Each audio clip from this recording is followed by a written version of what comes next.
Prevenidos. Live. Buenas noches, amigos. Mi nombre es Alfonso Bahía Herrera. Bienvenidos a una nueva edición de Bahía Talks. Gracias por acompañarnos como cada noche a las 7 en punto.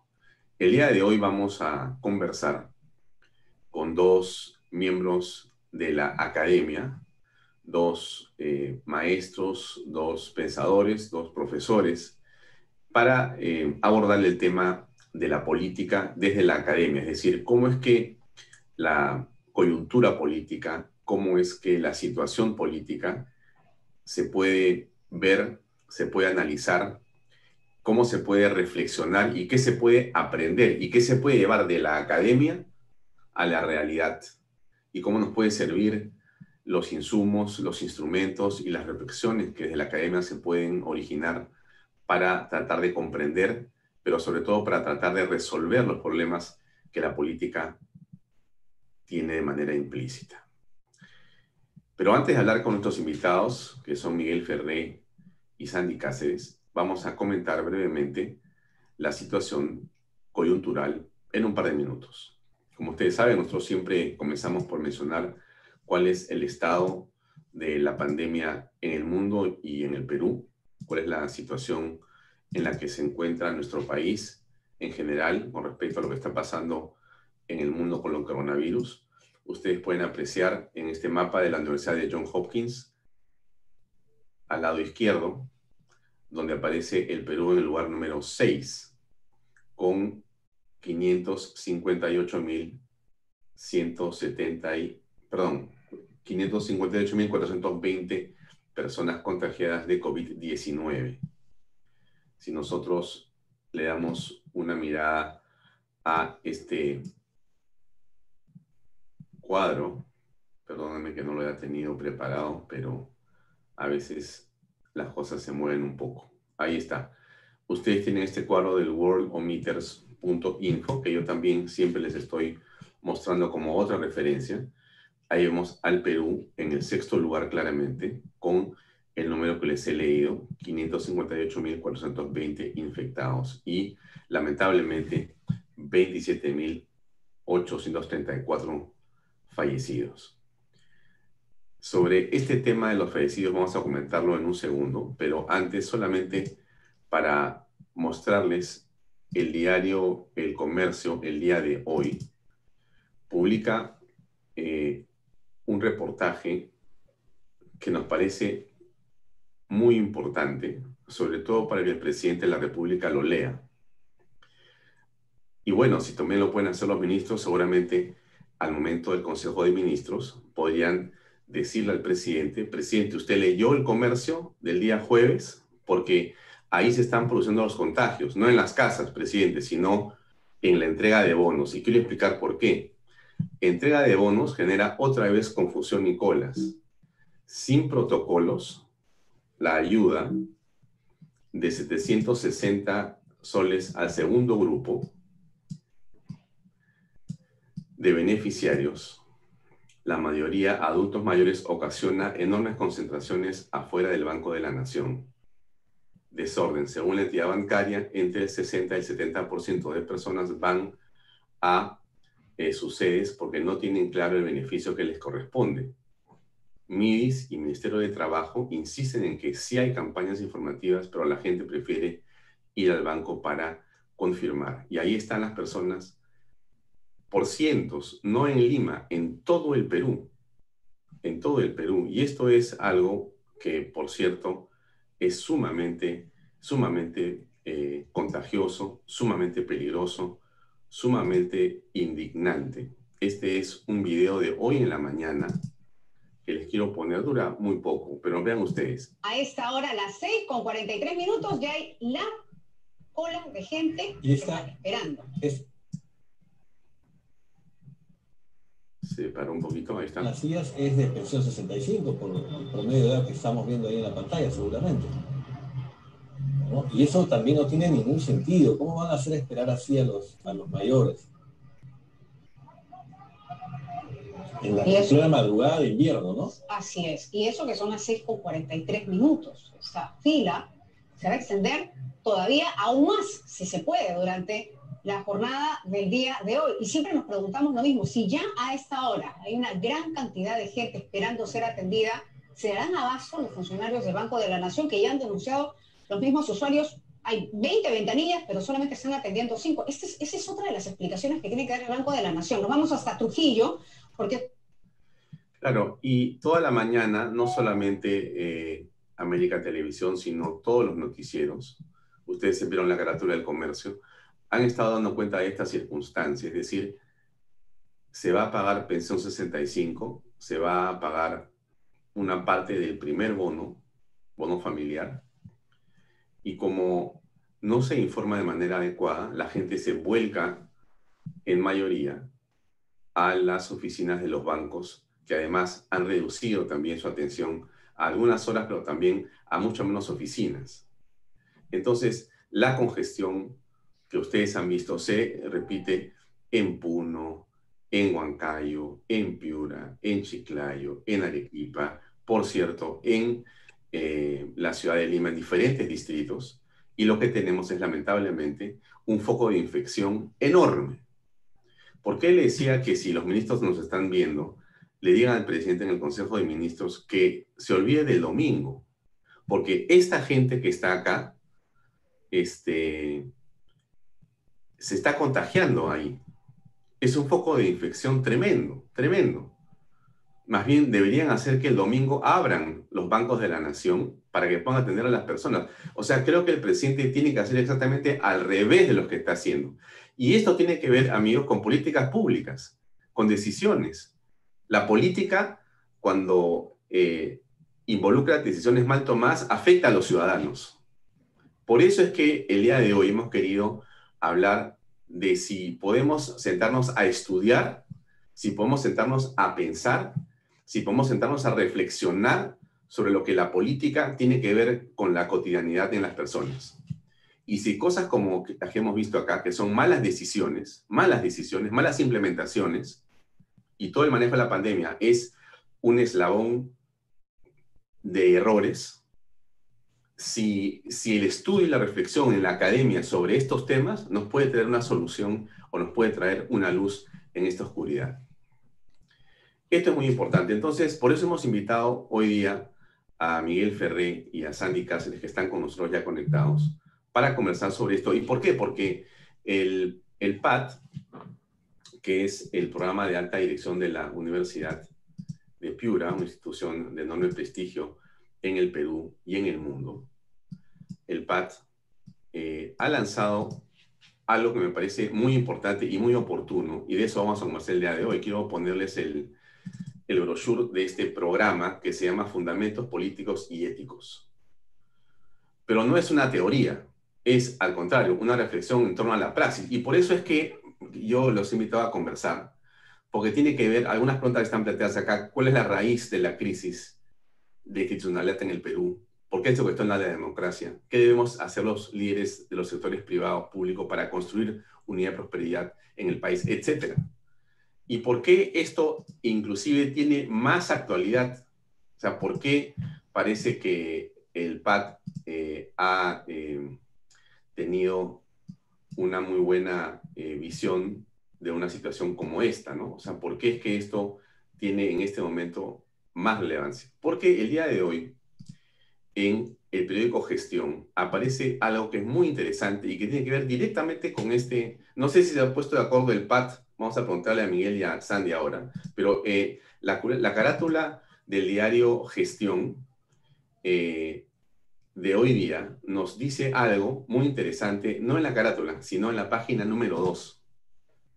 Suben peruanos que se identifican con la derecha y caen los de la izquierda.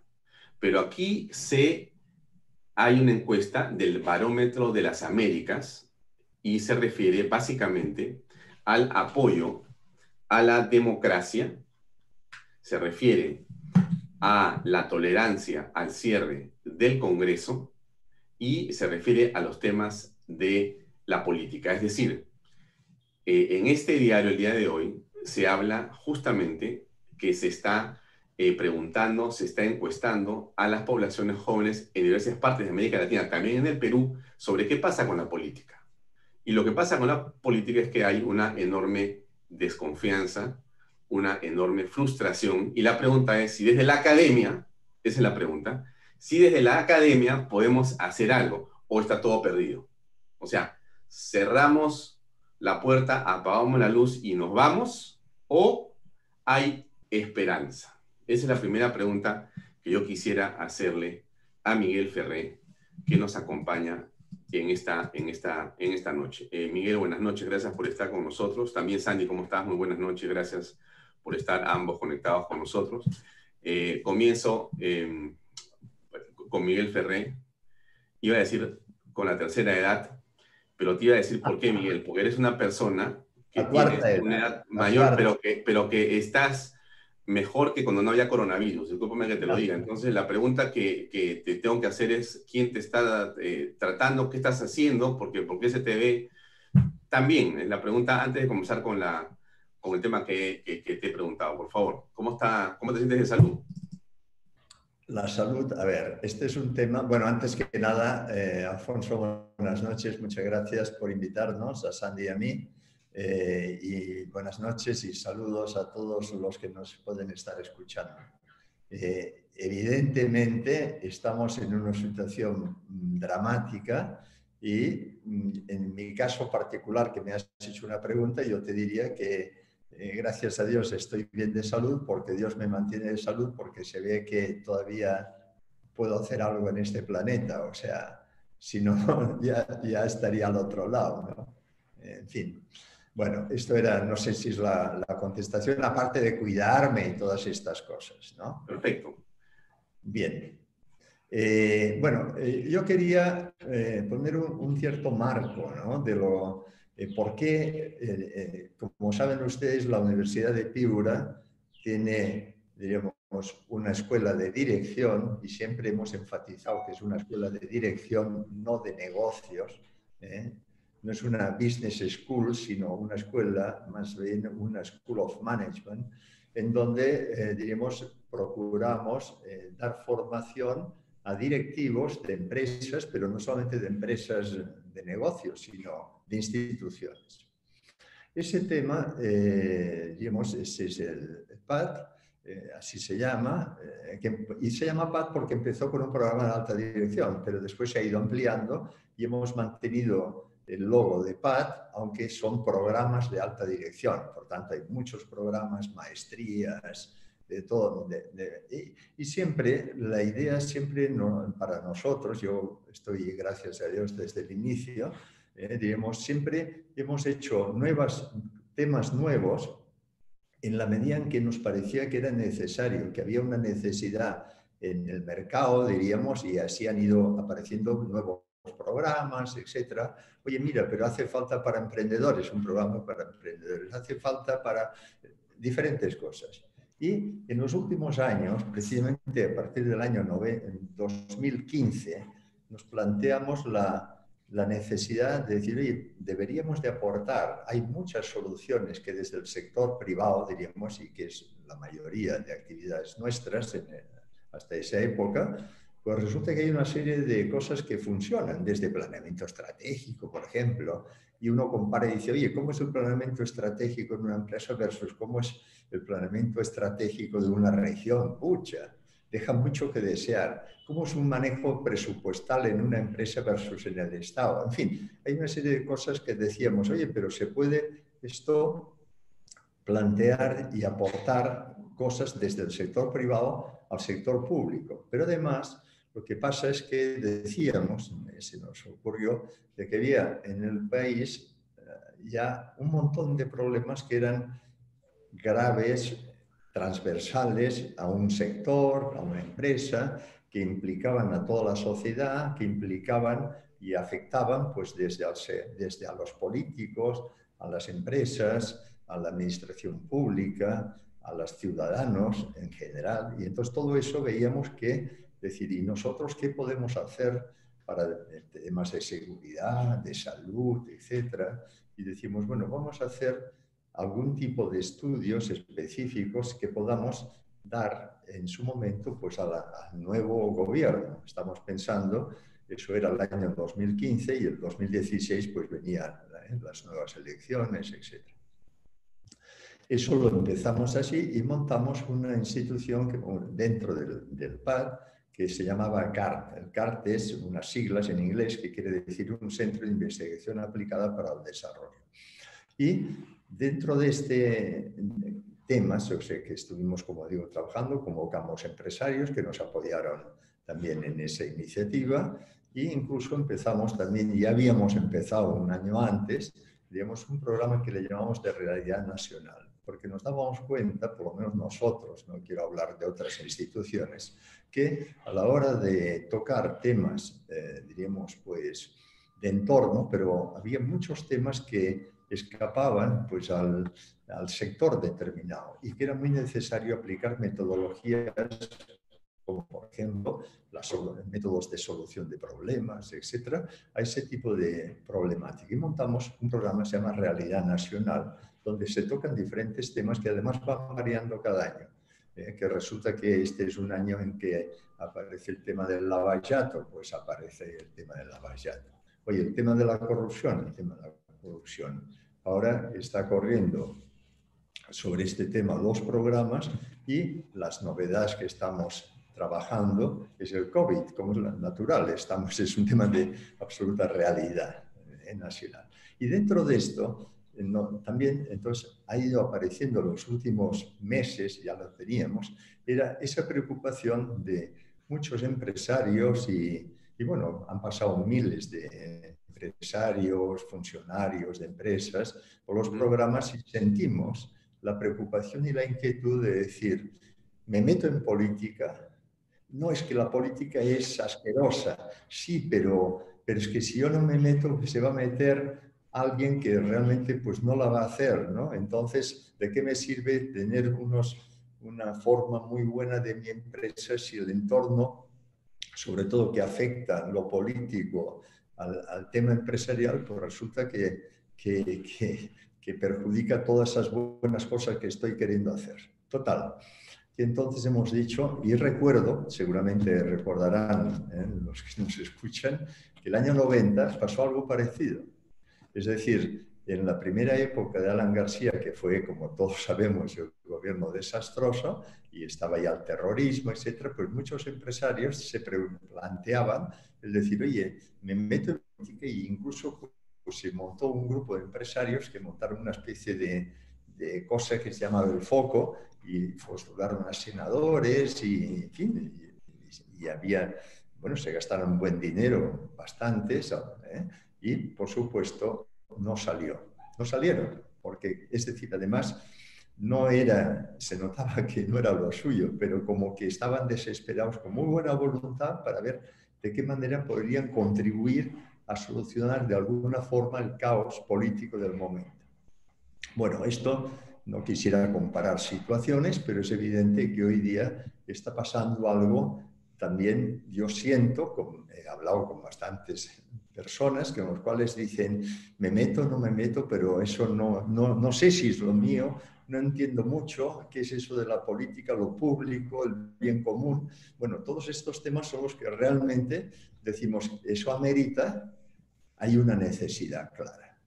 Amerita que hagamos algo desde la academia, como tú has dicho, y espero, diremos, si es un programa que se llama Fundamentos Políticos y Éticos, y es precisamente para que se entienda qué es política y que, por supuesto, y lo subrayo desde el inicio, eso no tiene nada que ver con un tema partidario, no estamos hablando de ningún partido político, sino es el tema más básico de lo que es en sí mismo la política. Esto era más o menos el conjunto. Y Dios mediante, pues bueno, es una iniciativa que nos hace mucha ilusión y porque nos parece que soluciona un verdadero problema. Y a mí personalmente, bueno, a todos los que estamos en el PAD, nos gusta resolver problemas, no fabricar productos y venderlos a ver quién los compra. Eso es, en cambio, en este caso lo veo clarísimo que es muy necesario en estos momentos. Miguel, ahora, la gente lo que señala, lo que dice, lo que expresa, y también digamos, en el espacio de los jóvenes, en el espacio de los mayores, en el espacio corporativo, la gente dice, no quiero saber nada de política, estoy harto de la política. Ya, no me hables de la política, cámbiame de canal, por favor, hablemos de otra cosa.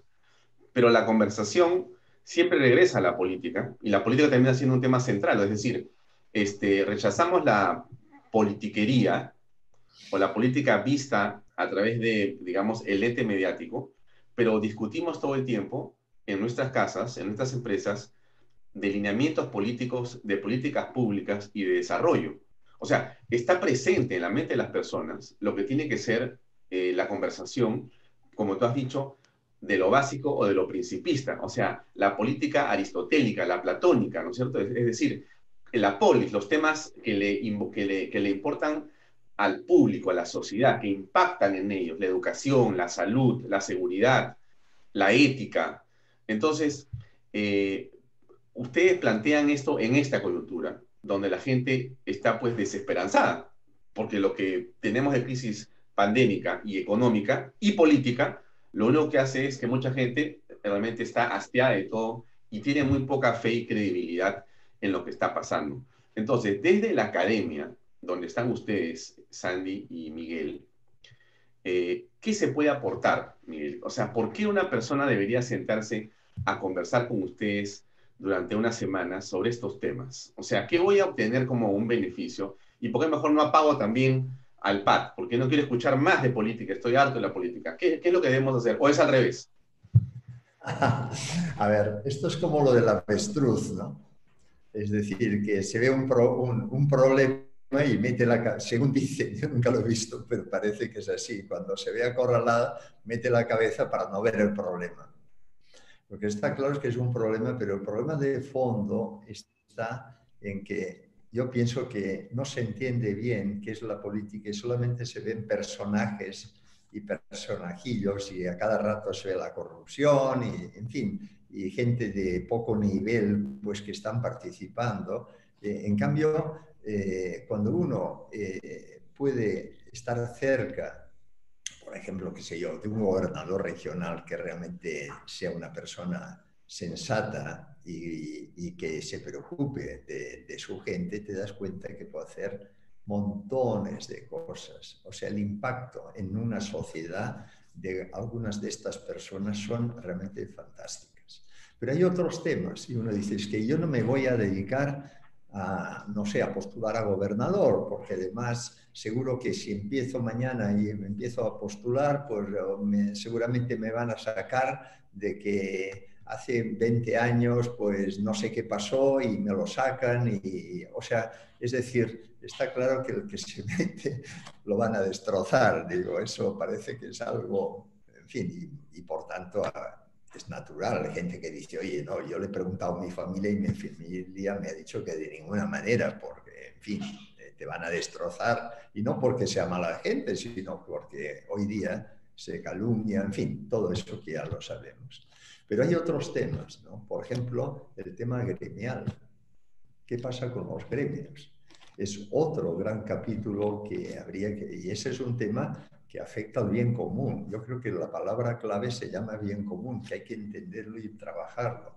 Es decir, lo que yo quiero decir es que hay mucha gente buena con perfil que podría ser un gran colaborador para precisamente en pro del bien común en diferentes áreas, en diferentes aspectos, y que realmente lo ve todo como un desastre y que por tanto yo no me meto en eso y dice, tranquilo. Entonces, precisamente, la academia, ¿cuál es la función de la academia? Pues clarificar las ideas, transmitir las ideas, intercambiar ideas. Y eso es un poquito, y pienso en un ambiente, y eso siempre es muy importante, de veracidad, de ganas de hacer bien las cosas, de no buscar, de no tener agendas secretas, no sé cuáles. En fin, eso es un poquito. Y gracias a Dios, nosotros tenemos una, como tú has dicho, el PAD lleva ya 40 años, y a lo largo de estos años han pasado mucha gente que también, digo, gracias a Dios, creo que confían en nuestra buena voluntad, en querer hacer bien las cosas.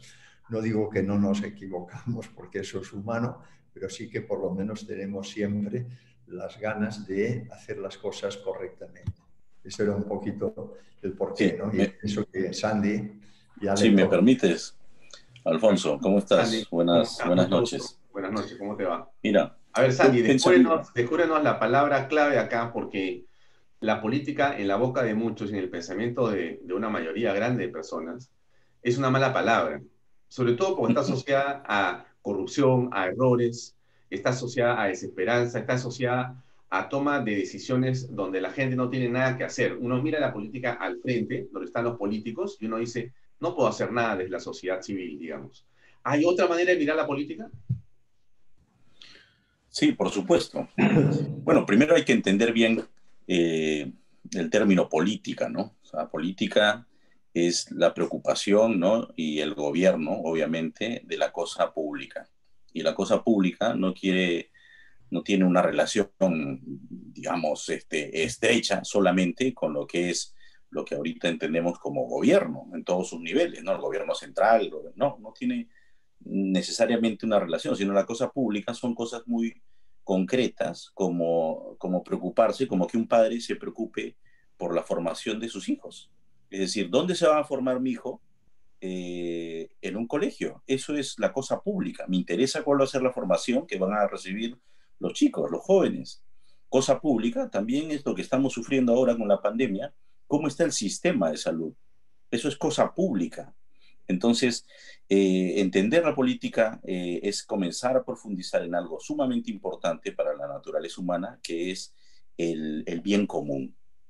Es entender bien qué cosas pues pueden afectarnos y que no estamos solos, digamos, tenemos una necesidad de relacionarnos y no solamente por ser gregarios, no somos unos animales como se piensa a veces gregarios, ¿no? Cuando Aristóteles se refiere a política y habla de que la persona es un ser social, se refiere a de que por su naturaleza la persona necesita de otros para ser feliz. Entonces hay que descubrir un poco esto. ¿Qué es lo que nosotros queremos profundizar? Primero, sobre esos fundamentos de la persona y la sociedad, ¿no? O sea, porque si no tenemos claro esto, podemos volver a cometer errores en nuestras sociedades, ¿no? Es más, yo diría que el tema que actualmente nos afecta, le afecta a muchos países en el mundo. Entonces, muchos tienen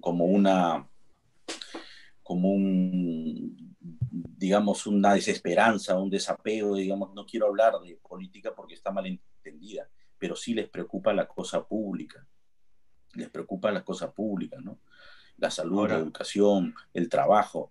Entonces, creo que hay que comenzar a profundizar sobre estos temas y has dicho algo interesante, que es decir, oye, las personas piensan que solo pueden eh, digamos, actuar en la cosa pública a través de unos representantes. Pero lo que hay que entender es un poco mejor la sociedad. La sociedad actúa no solamente por representación, sino por participación. Y esto es algo que es muy natural, hasta en las familias, ¿no? Las familias, los hijos participan de las decisiones, ¿no? En las empresas, mientras más participación haya, más estrecha y más fuerte va a ser la unidad que hay. En una sociedad, si no hay mucha participación, pues es muy difícil generar unidad. Muy difícil generar unidad, entonces hay que entender bien cuáles son los problemas y retos que tiene la democracia actual, ¿no? La democracia actual actúa con algunos esquemas que no necesariamente están resolviendo las necesidades de la sociedad, de las personas. claro, somos una sociedad en realidad poco, digamos, participativa.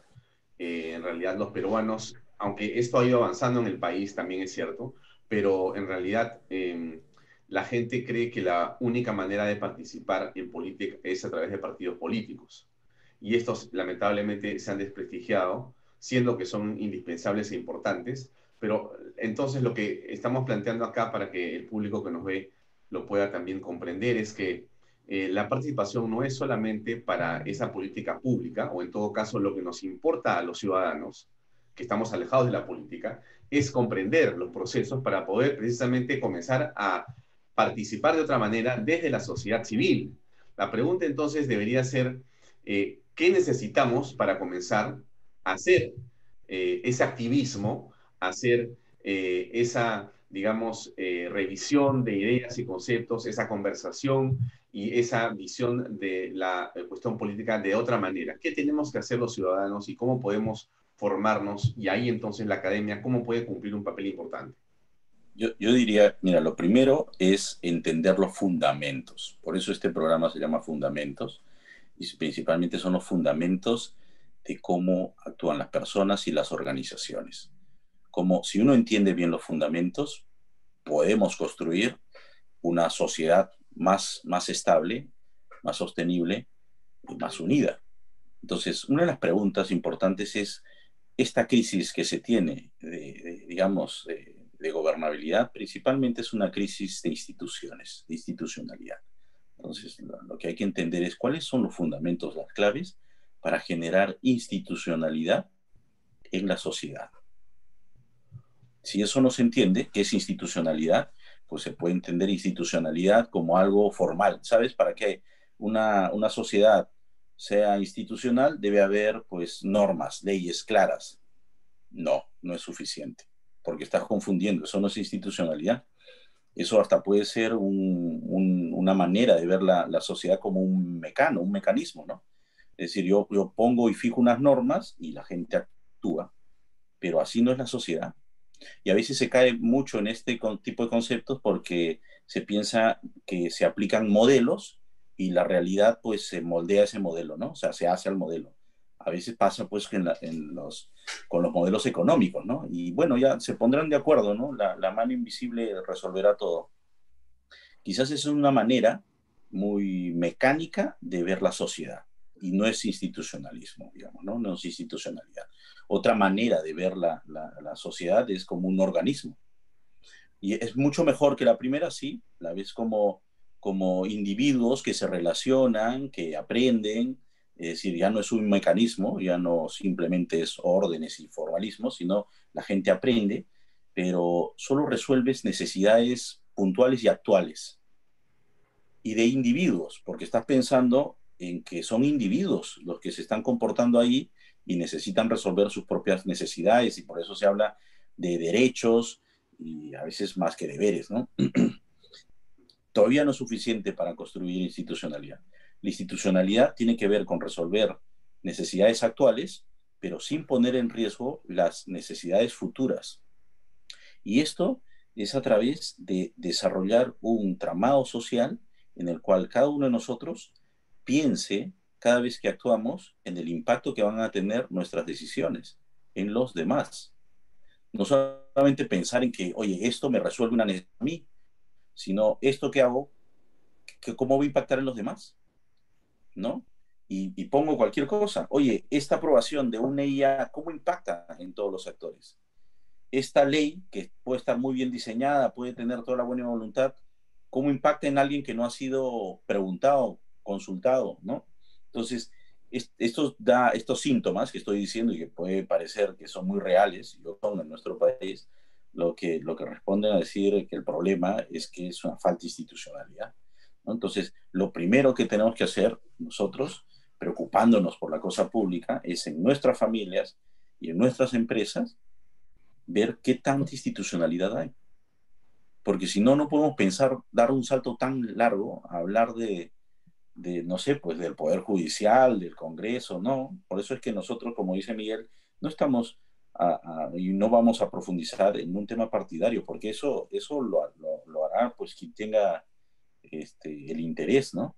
Es muy importante primero fortalecer los fundamentos para entender qué está pasando en la sociedad y cómo podemos crear institucionalidad, fortalecer la institucionalidad desde inclusive nuestras empresas. Si una empresa hace las cosas bien y crea institucionalidad en su propia empresa, pues crea mucha unión con sus trabajadores, crea mucha unión y fidelidad probablemente con sus clientes, y eso es un aporte fundamental y fenomenal para la sociedad. Esto ya es política. Lo que dices, sobre todo porque en el Perú estamos viviendo una crisis de instituciones, ¿no?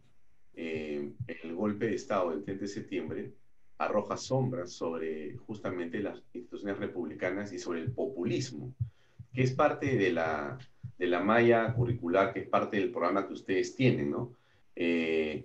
Antes de ver el programa, me gustaría conversar un poco sobre quiénes van a estar como docentes, que me parece que hay ahí algunos, digamos, ilustres pensadores. Bueno, hablo de aquellos que conozco en primer lugar, que es a Francisco Tudela. Pancho Tudela va a ser, entiendo, un expositor. Creo que todos conocemos a Pancho Tudela, aquí ha estado invitado varias veces. Y tiene, bueno, una visión muy interesante del mundo y de la institucionalidad justamente, ¿no? Rafael Alvire es una persona notable en la Universidad de Navarra y tenemos a Alejandro Fontana, que es director del PAD, también un filósofo de primer nivel, ha estado invitado también por nosotros. A Pablo Ferreiro, aún no lo invito, pero bueno, es muy querido en el PAD y es una persona con una enorme experiencia y que ha dictado y dicta varios temas relacionados a ética, entiendo yo, dentro del PAD, y a Genara, que bueno, yo soy un Genara castellano o castilleno, como quieran llamarle, porque soy un fan de Genara Castillo, porque ha sido mi profesora y yo realmente he aprendido muchísimo de Genara Castillo. Es un placer y es un gran honor tener a ella como maestra, ¿no? Bueno, han juntado acá un grupo de gente muy notable. Veo que tienen una malla de personas de primer nivel. ¿Cómo es que funciona este programa? ¿Van a recibir clases de estas personas? ¿Va a haber interacción con ellas a lo largo de cuánto tiempo?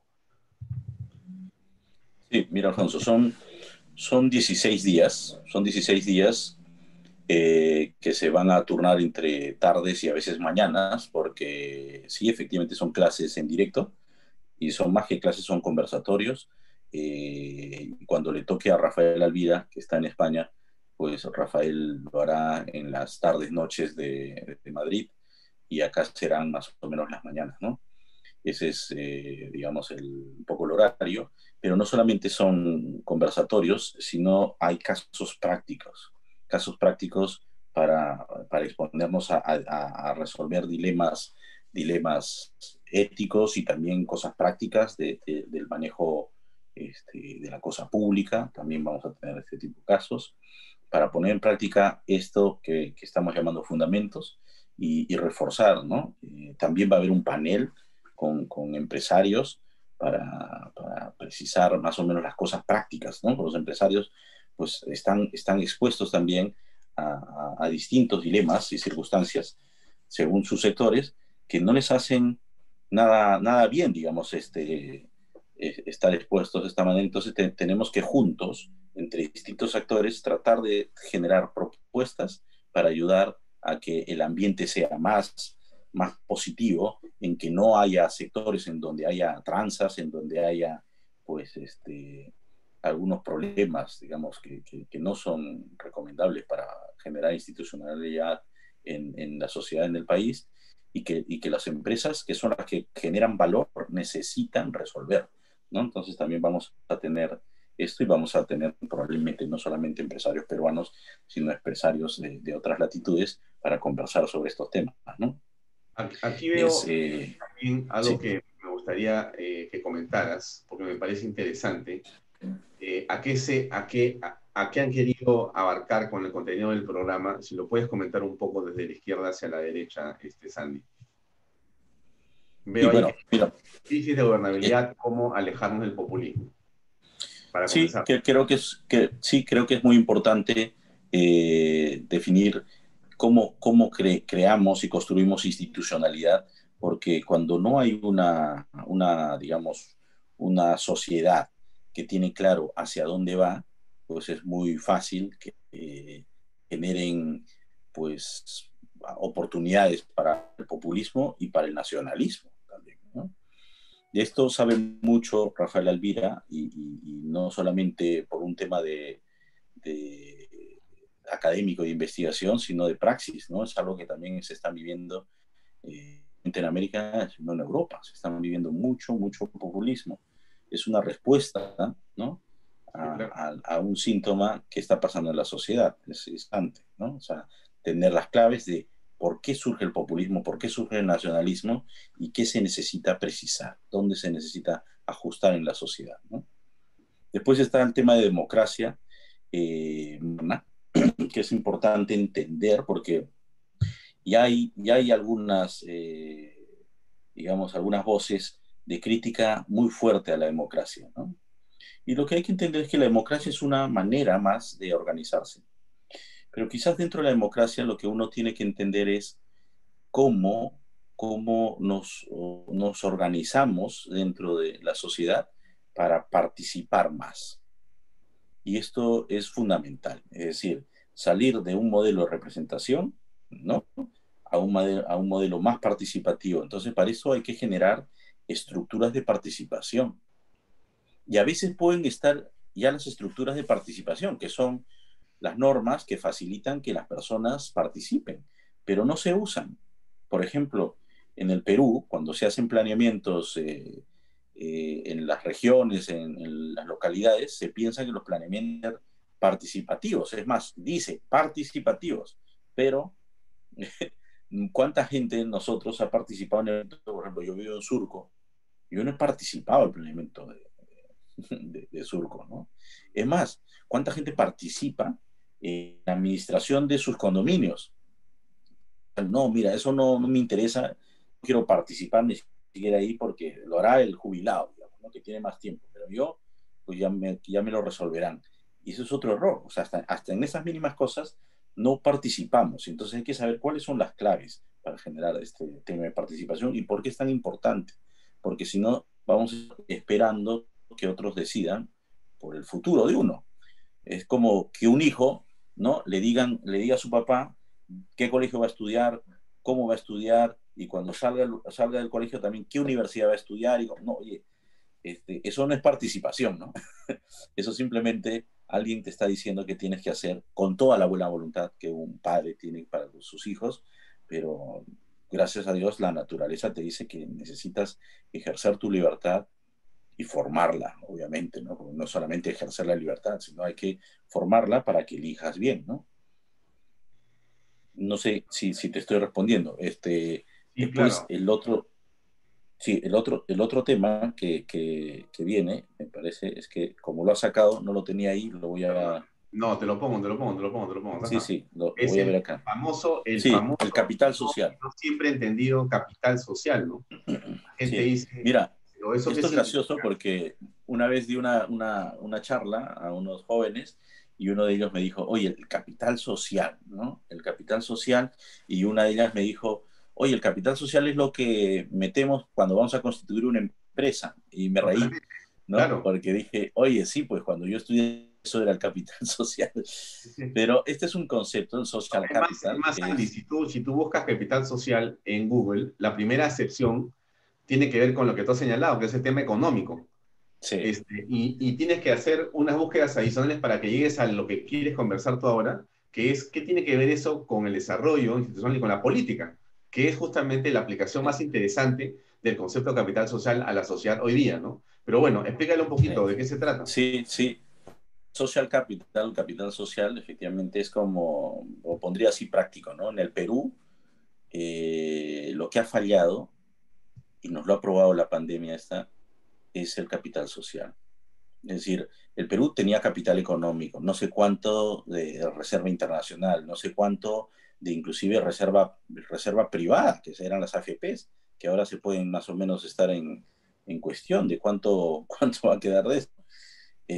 Pero qué importante es ver que no era suficiente para el desarrollo sostenible del Perú la parte económica, sino que necesitábamos que las personas, ¿no? Que las personas sepan cómo comportarse y sepan cómo ayudarnos y ser colaborativos para resolver nuestros problemas. Y esto es el capital social, ¿no? El capital social, pues una definición, voy a usar una definición de Robert Putnam, que es de la Kennedy School, y él habla de que pues es como un indicador de qué tanto una sociedad pues colabora, qué tanto una sociedad participa, ¿no?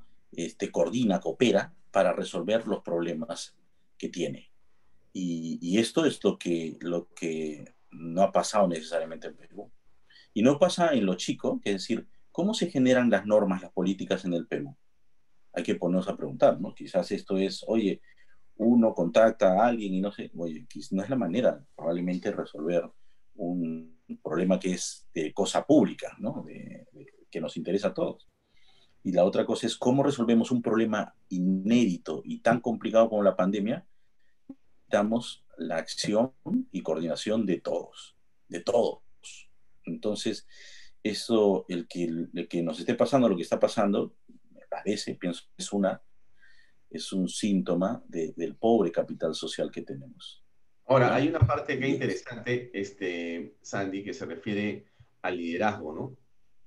Y que Sí, trate de enfrentar la crisis. Y cuando veía esto en tu brochure, no me deja de venir a la memoria eh, cosas que nos están pasando a los peruanos y que vemos con mucha preocupación en el último tiempo, ¿no? Que son actitudes, que son maneras en las que nuestros gobernantes están planteando los temas y que creo que en lugar de hacernos pensar en líderes, nos hacen pensar en los antilíderes, no sé si llamarlo así. Quiero escuchar unos minutos, casi unos segundos de este video para poner en contexto lo que la academia quiere decir o reflexionar con la realidad que estamos viendo los peruanos, que es esta de acá. Hemos visto que en las últimas semanas se ha dado un exceso de confianza de la población y se han relajado las medidas de cuidado que todos debemos tener. Hemos visto un exceso de reuniones de carácter social, familiar, deportivo, que ha sido la causa de la transmisión del virus. Tenemos que nuevamente, responsablemente, decir Bien, que el virus sigue en medio de nosotros.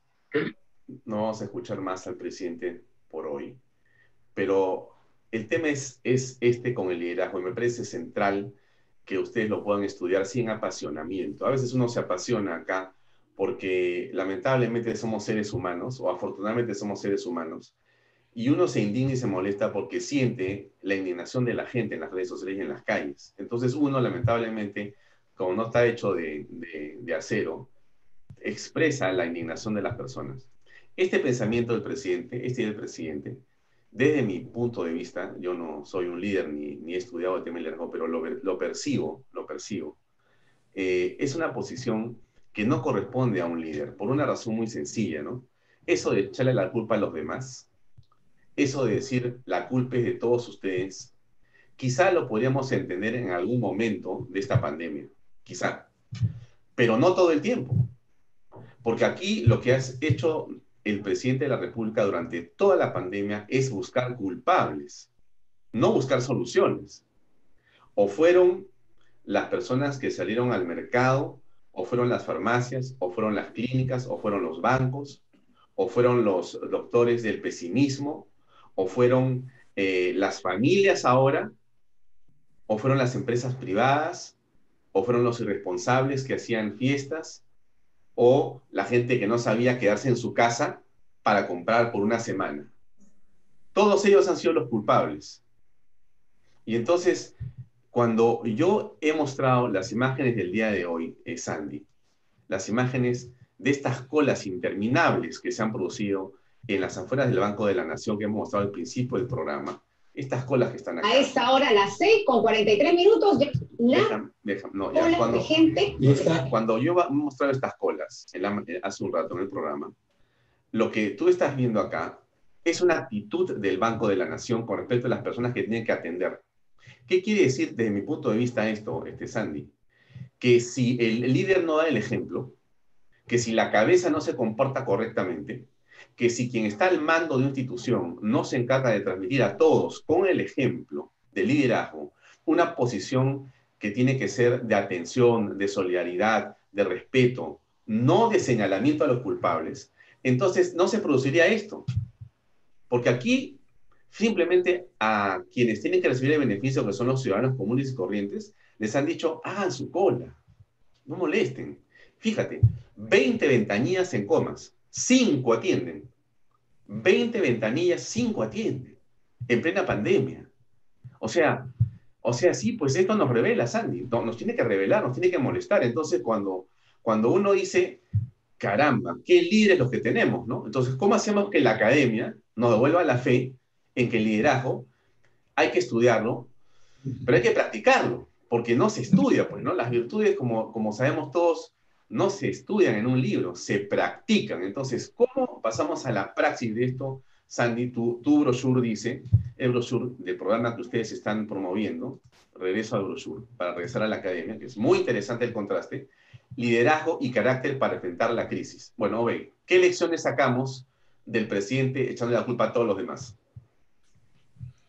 Mira, no quisiera opinar sobre lo que hacen los líderes porque, claro, nosotros queremos dar una propuesta, pero sobre las imágenes que has puesto, me puedo hacer la siguiente reflexión, ¿no?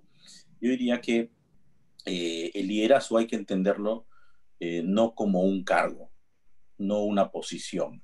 No, tú no eres líder porque tienes el cargo, la circunstancia, ¿no? Eso puede haber sido, pues, que no había otra persona y ya estás ahí, ¿no? Imagínate, desde un padre de familia, ¿no? Un padre de familia tiene el cargo encima de sus hijos, pero porque Dios lo ha permitido. Otra cosa es que tú tengas la autoridad sobre ellos, que tú seas un referente para las decisiones que quieran tomar ellos. Me refiero a tu familia, ¿no? Y estoy hablando de un tema mundano, muy cercano a la familia, pero después lo vamos a entender en la empresa y en la sociedad lo mismo. Entonces, ahí hay que hacer una diferencia, lo que los romanos llamaban potestas y autoritas. Entonces, el potestas, que es el poder socialmente reconocido, alguien tiene un cargo, alguien tiene un poder, es muy diferente al autoritas, que es el saber socialmente reconocido, ¿no? Y cuando alguien conoce de algo, tiene un prestigio, se hace un referente y las personas pues van a preguntarle, van a pedirle consejo. Y esto es lo que tiene que tener un líder. En el pad vamos a ver la foto de Vizcarra, que dice, este es el claro ejemplo del potestas sin autoritas. No vamos a ver eso, pero creo que cada uno puede hacer su reflexión en el ámbito empresarial, ¿no? Y sin ningún problema. Acá yo creo que es que es muy importante la crisis que uno está pasando como para ponerse a plantear y replantear todo, ¿no? Y decir, oye, ¿y yo cómo lo estoy haciendo en mi empresa? ¿Cómo lo estoy haciendo en mi organización? ¿Tengo solo poder, potestas, o me estoy ganando la autoritas? Me estoy ganando la autoridad. Esto es muy importante, porque antes que hablar de otros, digamos, ¿yo qué estoy haciendo por mis trabajadores? ¿Les estoy haciendo mejores personas? Si yo no tuviera esta empresa, si quebrara esta empresa, estos señores son tan competentes que pueden encontrar trabajo en otra empresa. ¿Qué dice Miguel? Yo estoy sacrificándome por eso. Eso es un poco el liderazgo y el carácter. El carácter tiene que ver muy con las virtudes que tú has hablado. Y entonces es hacerse un análisis introspectivo y decir, ¿cómo van mis virtudes? Es decir, yo como empresario me estoy preocupando por la sociedad, me estoy preocupando, obviamente, me tengo que preocupar primero por los más próximos, es decir, mis trabajadores, mi familia. Me estoy preocupando por eso.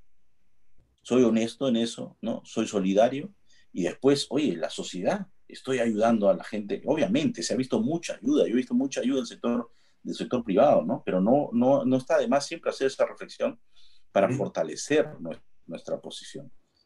Creo que Miguel quería comentar. Yo quería decir una cosa muy breve. Hay un profesor del IES que es muy cercano a nosotros, que viene con frecuencia y que ha escrito un libro que fue un bestseller en su momento en España, que se titula así, dice, ¿cómo destrozar la propia empresa y sentirse maravilloso?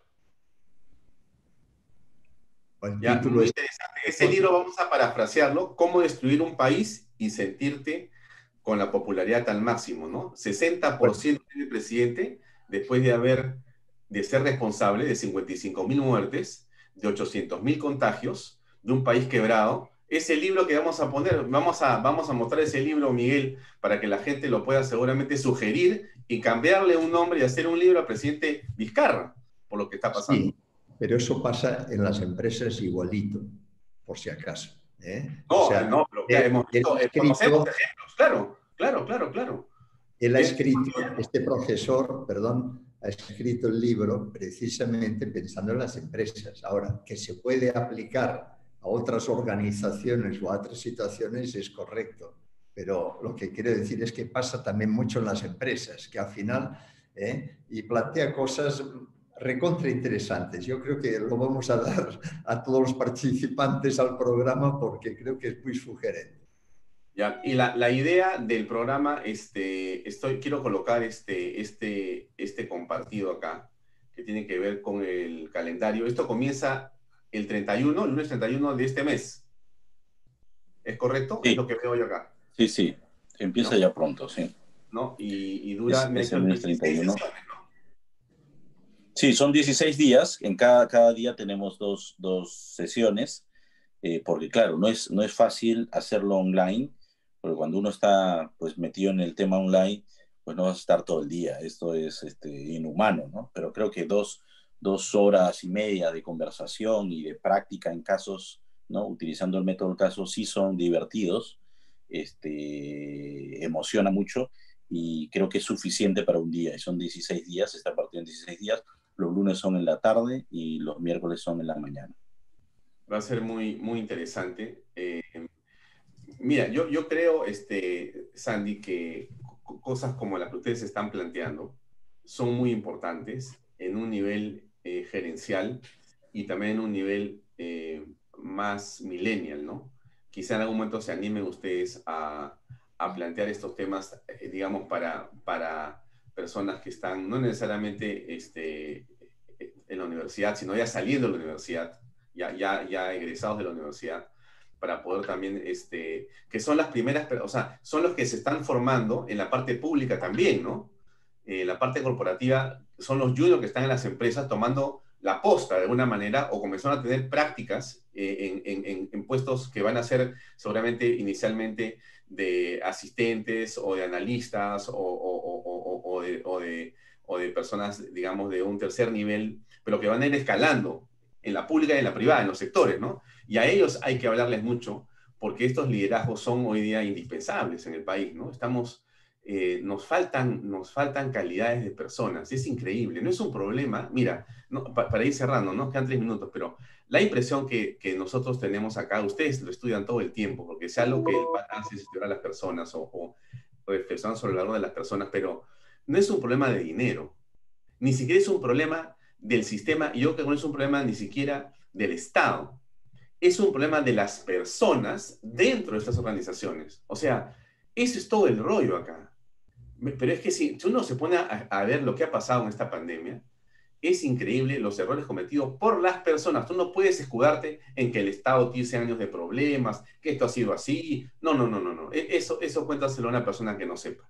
Aquí hay responsabilidad personal con la falta de toma de decisiones y quizá con la falta de formación, Sandy, de las personas. O sea, quizá si esto se hubiera enseñado hace tiempo, si esto nos hubiéramos ahorrado mucho dinero y muchas muertes. Dios lo debe saber. Qué increíble. Pero te dejo para ir cerrando, Sandy. ¿Qué reflexión final haces para ti? Para cada uno un minuto. Dale, Sandy. Sí, bueno, yo sencillo que creo que este es un aporte de la Academia del PAT para la sociedad. O sea, nosotros somos peruanos y no nos sentimos tampoco desvinculados de lo que está pasando en la realidad. Y como ha dicho Miguel hace un momento, queremos dar algo que consideramos que es una necesidad actual, ¿no? Estamos empezando para el tema de la alta dirección, porque estamos principalmente enfocados en ese segmento de la alta dirección, pero como tú bien dices, también este programa puede después en otros perfiles, y también ya habrá oportunidad de contarte lo que sí hemos hecho como proyecto para los más jóvenes, porque también son cosas que como universidad, como escuela de dirección, queremos en nuestro país y queremos mejorarlo, ¿no? Entonces, lo vamos a hacer desde nuestras capacidades, que es el análisis, la propuesta de entendimiento de fundamentos, ¿no?, de las cosas fundamentales, de la ética, de la política, y también del entendimiento real de los problemas. que hay en el Perú, ¿no? Hay que ver desde otro punto de vista, hay que comenzar a analizarlo, ¿no? Gracias, Sandy, muchas gracias. Miguel, tienes 30 segundos. Ya, solamente decir de que el Perú es un país que tiene muchos recursos, siempre se habla de lo mismo, pero a veces no se piensa mucho o no se habla tanto de los recursos humanos.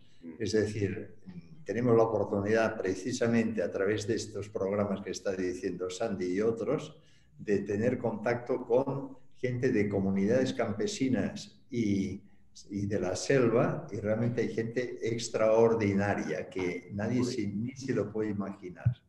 Lo digo un poco simplemente para decir si hay esperanza, porque hay, pero claro, no debemos ser de alguna manera los que podemos ayudar en algo, pues no podemos quitar cuerpo, porque si quitamos cuerpo, pues entonces ahí sí que la debacle viene. Muy bien. Gracias, Miguel. Gracias, Sandy, por acompañarnos esta noche. Gracias, amigos. Gracias a ti, Alfonso. Gracias a todos. Gracias. Adiós. Gracias. Buenas noches.